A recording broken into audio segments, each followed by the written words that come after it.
on Game Plan. I think so far this is our most complete game from start to finish. The Saints are putting together dominant performances week in and week out.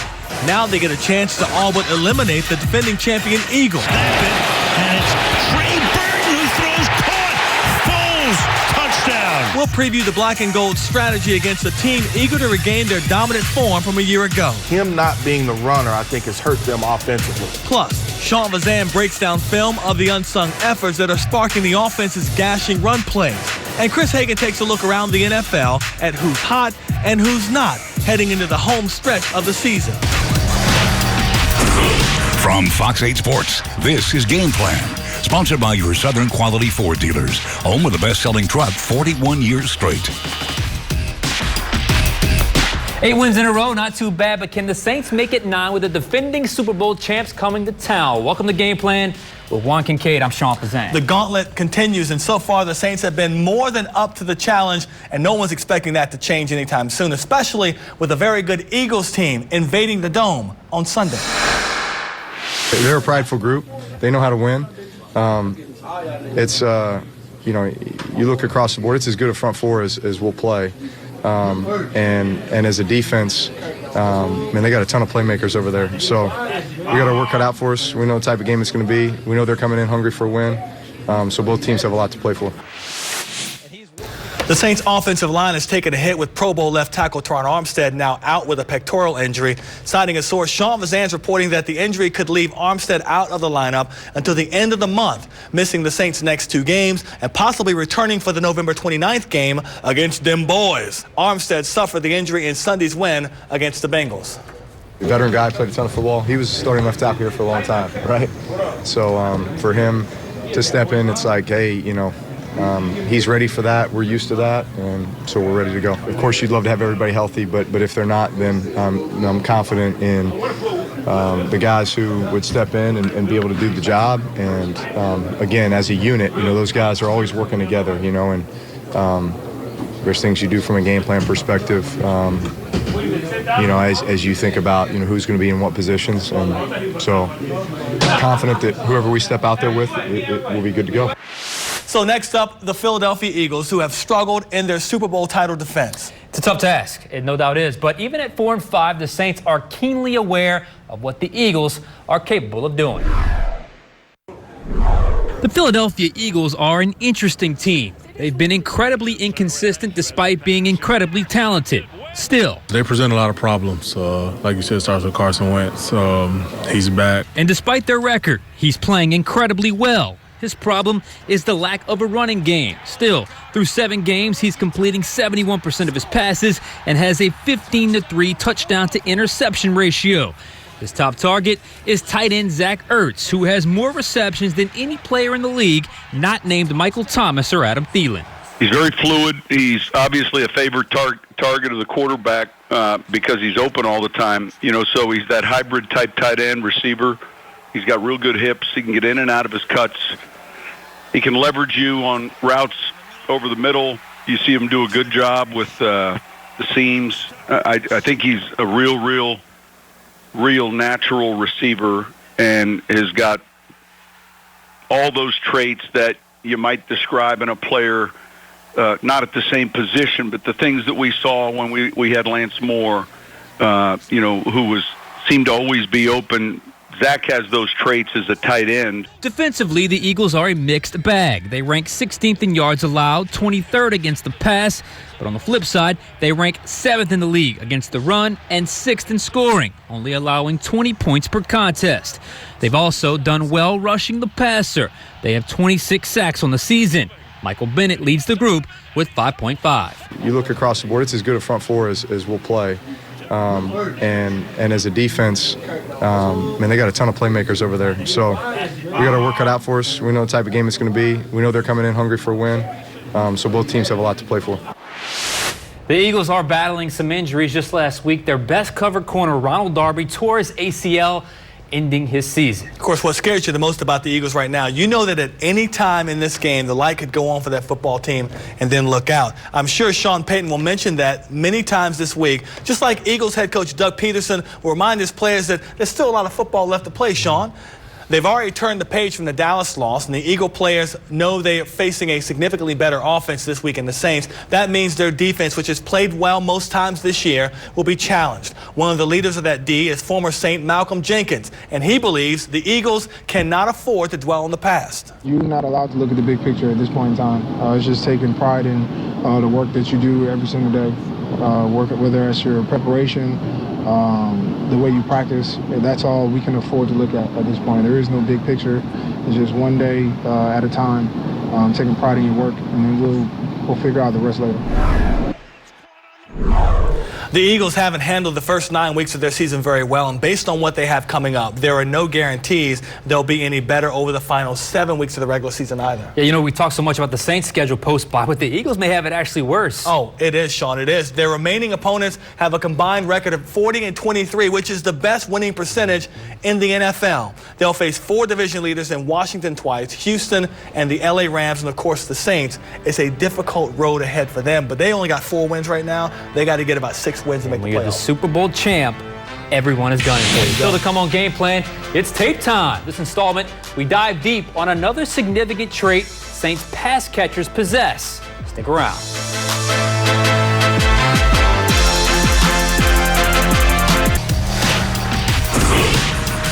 You're watching Game Plan, sponsored by your Southern Quality Ford dealers, home of the best-selling truck 41 years straight.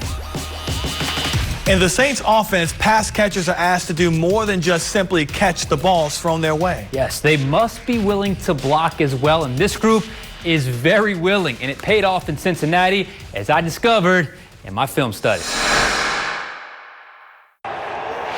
Blocking on the edge is one of the least talked about traits of the Saints offense, but it happens often.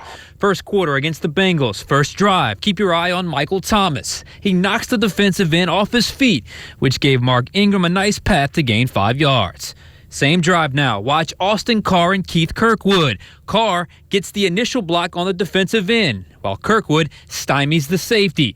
Taysom Hill gained 8 on the run. Second quarter now. It's Hill's turn to block. Alvin Kamara takes the jet sweep. Hill gets out in front and pushes back the cornerback Dre Kirkpatrick, while Kamara gained 14. Same drive. Breeze hit Kamara on the bubble screen. Hill provides the initial block that gives Kamara the edge, while Ben Watson gets Kirkpatrick once again.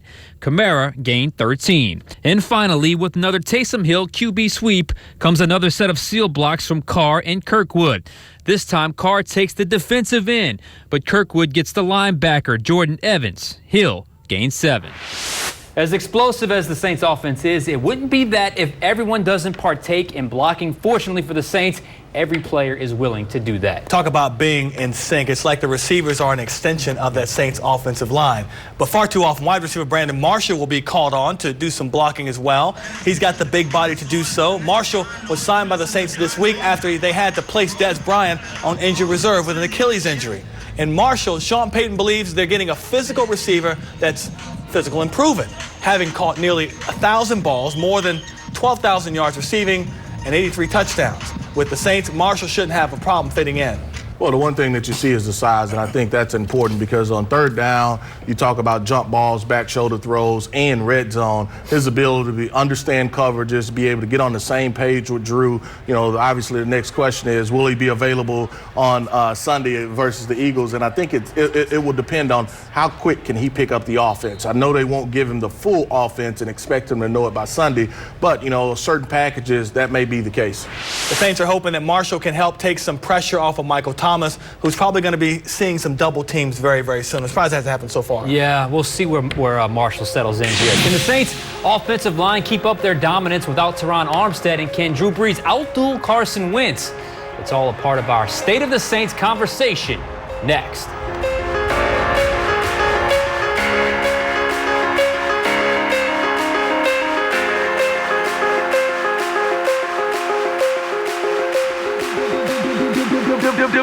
Beat.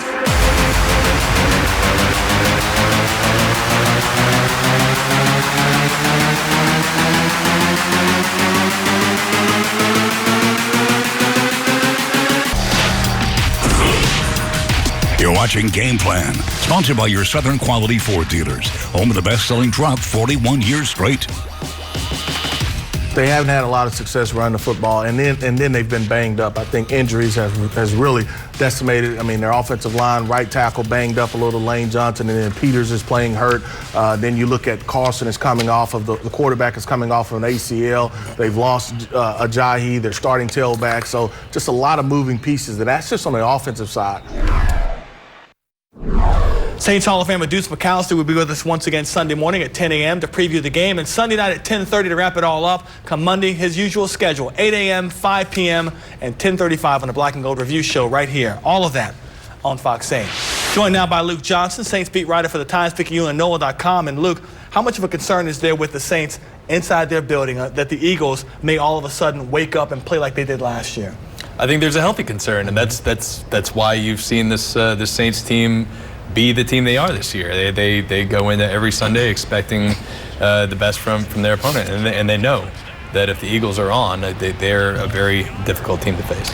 The absolute worst thing the Saints can do this week and even next week against the Falcons is to look at that record and say, oh, we're so much better than them, because that is not the case. There are only a few players difference, and you know how these games go, a play here, a play there, and all of a sudden you have a different record. The Eagles have a ton of very talented football players, so to take them lightly would be a huge mistake, and I don't think they're going to do that. The ton of football players begins with their quarterback, Carson Wentz. Look, we know he's coming off the injury of last year, but he's shown signs of being what he was last year, which is a very good quarterback, and he's done it without having much of a running game. No run game, and I watched a good bit of that game last week against Dallas. He can throw the football. I mean, 15-3 touchdown to interception ratio, 71% completion percentage. You see the raw arm talent. He may not be quite there with his mobility, with the injury coming back from that, but still, Carson Wentz, it's still back to that elite status in the NFL. His last 5 games, 1,500 yards, 12 touchdowns, 2 interceptions, 115 passer rating. Guy's a beast. And on top of that, he's 6'5", 230 pounds. It's like trying to tackle a linebacker back there. Yeah. I think he's a legitimate threat for the Saints defense. So when you look at the two teams, and both of them have very good quarterbacks, which team is more dependent on their quarterback to have a great game for them to win? Hands down, the Eagles. I think with Alvin Kamara and Mark Ingram, really going off last week for 240 some odd rushing yards. I think the Saints could have a bad day from Drew Brees and still be okay. I don't think it's the same with the Eagles. Yeah, I think Wentz has to be Superman for them to really have a chance offensively, because there's no running game, and he's kind of the guy that kind of is the engine for that offense. Whereas with the Saints, you have Mark Ingram, you have Kamara, and that doesn't say that. Look, Drew Brees is playing at an MVP level, and certainly that helps. But for your question, I think the answer is certainly Wentz. Something to watch in this game on Sunday. You've got a really good Saints offensive line that will not have Teron Armstead against a very good front four for the Eagles. What concerns you on the Saints side of the ball with that? You said it, Teron Armstead. He has been an elite left tackle in the NFL. If there's a better left tackle in the NFL, I'd like to know who it is, because he's playing as good as any left tackle in the NFL right now. Was really coming into his own. And the play he got hurt, he was physically dominating the defender. So it just it stinks in that regard, because he was really making a terrific football play. But look, the Saints have dealt with Teron Armstead injuries before. The good news is he'll be back in 3 weeks, hopefully by the Dallas game, maybe a little longer. We'll see. I'm told that the Dallas game is really their target date right now. So that's the biggest concern, but I do think they have enough to manage without him. Look, Teron Armstead is one of the best left tackles in football, if not the best. So you can put a dependable veteran like Jermon Bushrod in there and know he's going to be okay, but he's not going to be a dominant player like Teron is. It's just plain and simple. So I think that's a big concern. But the Eagles' front has not been as good this year as it was last year. They've had injuries to Timmy Jernigan, Derek Barnett. They're banged up there. I think this is still kind of a push. This is amazing, and it's just happening now, because last year they had to shuffle the offensive line so many times, but this year they haven't really had to do that. Are you that confident Jermon Bushrod can be an effective left tackle? We've seen him play guard so many years here, but a left tackle. Well, he was left tackle here too. Yeah. So I think in a short window, he can be very effective. Now, stretch it out to an entire season, you'll see the difference between Teron Armstead and Jermon Bushrod. You'll probably see it in one game, but still, I think he can do enough, and they can scheme enough to where he can be effective and serviceable for these next couple of weeks. So, again, in a short window, I think he can be effective. Yeah, Sean hit the nail on the head there. I think if you're looking for any team that's going to be able to scheme around one guy not being there, it's the Saints and Sean Payton. And you'll probably provide a little help too. Right. A little chip blocking. Brandon Marshall got to practice with the team for the first time on Wednesday. We know what this guy's done in the past. Is there anything left in the tank? And he thinks there is, but he's obviously playing with a chip on his shoulder. He's never played in the playoff game, but he also thinks that people have written him off based on what's happened the last couple of years. That's his motivation. He can be motivated by it. I think he's got to prove something. Yeah. He hasn't been the same player that he was. Even 2015, he had a great year, and it's just kind of been a slow decline since then. So he's a big target. He gives the Saints something they currently don't have outside of Mike Thomas. I think he can find a role with the team, but I don't think we can expect him to be Brandon Marshall. That's great. Absolutely. I think, look, he can be as motivated as all he wants, and maybe perhaps he's playing on a winning team that's more than likely going to make a playoff run, not just a short playoff run, but a deep playoff run, perhaps a Super Bowl playoff run. So maybe he's even more motivated, but still you got to show it on the field. And I think, at least initially, and I do expect him to play Sunday, but I think at least initially, here's your red zone guy, maybe getting 15 to 20 snaps and maybe getting a few targets in that area because he's a big body receiver. I don't think he's going to blow the top off anybody, but I think he can be effective in that intermediate passing game. And having Drew Brees as your quarterback as opposed to what he had when he was with the Jets, that will make a huge difference because Drew's going to throw it to where he can catch it and the defender can't. That helps him. I think he said wide receiver's dream, playing with Drew Brees. I mean, this is an elite quarterback he's playing with. All it takes is him to kind of get on that same page and know where he's going to be, the time he's going to be there, and where the ball's going to be. If he can get to that level, I think he'll have a chance. Saints, of course, won 8 games in a row, and they're rolling. Is there a chance they start resting on their laurels for this game? I don't think so. I don't think so. You got the defending Super Bowl champs coming into town. They've been prepared for every single game this year, especially in the last 6 weeks or so. I think they'll be ready to go. So if you're thinking big and you want the #1 overall seed, you can't lose because the Rams are only a game behind you, and that's really, to me, that's a blessing in disguise to have the Rams so close to them right now and having that tiebreaker. Got to stay on it. Got to stay focused, and I think they will this week. All right, we'll leave it right there with Luke Johnson from NOLA.com, the Times-Picayune. Luke, thank you very much. It's been my pleasure. Appreciate that. Still to come, the crunch time in fantasy football. Even though some players aren't heading to the postseason, that doesn't mean they can't help you in the playoffs. Find out which moves you need to make right now. In the meantime, much more Saints coverage on our Final Play app, analysis, blogs, slideshows, and videos, and you can submit a question for us to answer using the Final Word feature on the Final Play app.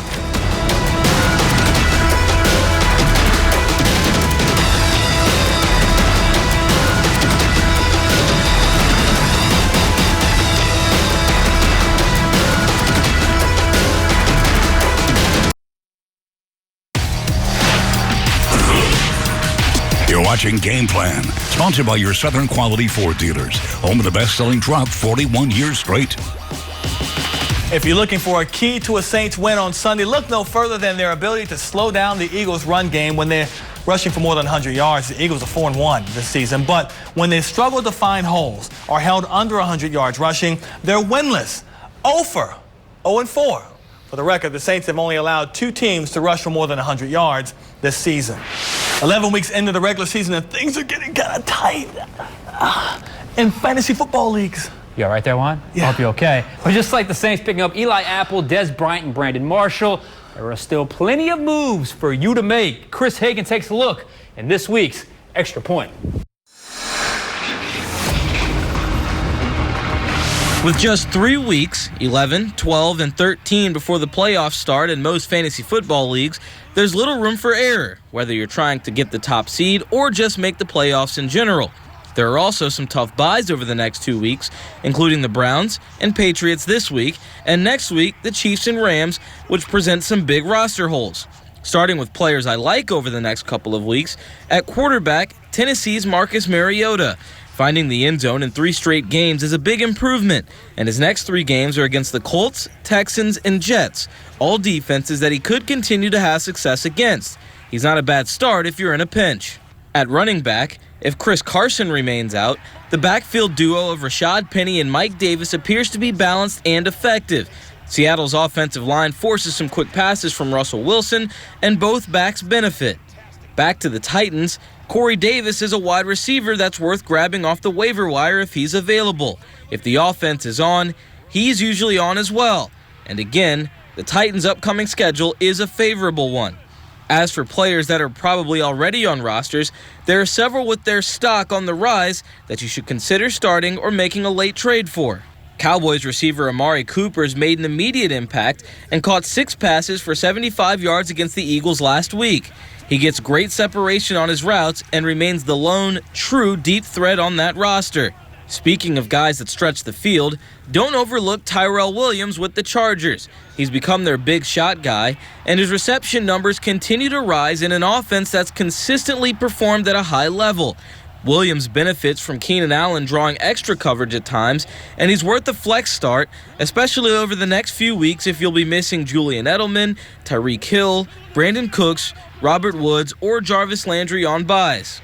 At quarterback, it's not often you see a rookie make such a fantasy impact right away, but we can no longer ignore Baker Mayfield's upside. He's thrown for at least 2 touchdowns in each of the last 4 games, and that confidence is breeding success.